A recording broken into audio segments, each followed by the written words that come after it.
Ebola preparedness has become a high priority all across the country, especially for those who may have come into direct contact with an Ebola patient. We've seen the images of those few patients with the disease in the U.S. being transported by ambulance. Well, tonight, 24-Hour News 8's Leon Hendricks went to one of the major ambulance service providers in West Michigan to show us how those first responders here at home are getting ready just in case.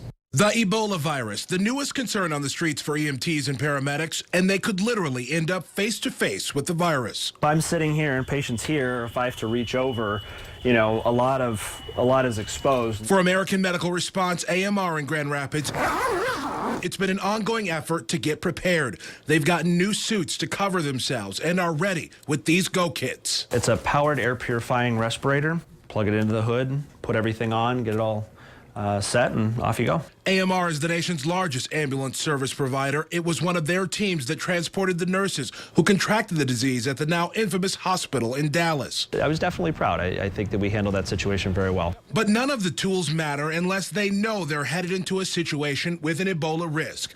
That's where those taking 911 calls come in, now asking new questions as a screening effort. What are your symptoms? Where have you been? And who have you come into contact with? The biggest change for us is the screening questions. Experts say it's not impossible, but unlikely that we'll see a case of actual Ebola here in West Michigan. Will we see somebody with confirmed Ebola? Maybe not.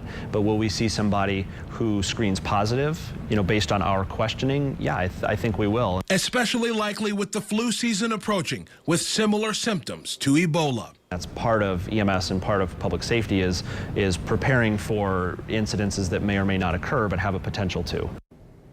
So there are likely to be those cases that sound like Ebola but turn out not to be. And one way to avoid getting caught up in some of that fray that prompts the higher level of responses to get your flu shot, stay healthy, especially if you're going to be traveling, because if you do come in with flu symptoms and you've been, right, especially to Africa, people are going to start asking questions. Something to think about. And I'm sure you've gotten the impression, because it did through this piece, that this is really very time consuming. It costs a lot of money too to do all this preparing. Absolutely. Like, we wanted to see one of these suits that they're going to put on. They're like, no, these are in high demand right now. We're not going to open them up even to expose them. So couldn't see them because putting a lot there's a into shortage. it. Yeah. Yep. They've got them, and they've got a whole list of protocols now that go along with it. Absolutely. In case something does happen. Just in case. All right. Thank you, Leon.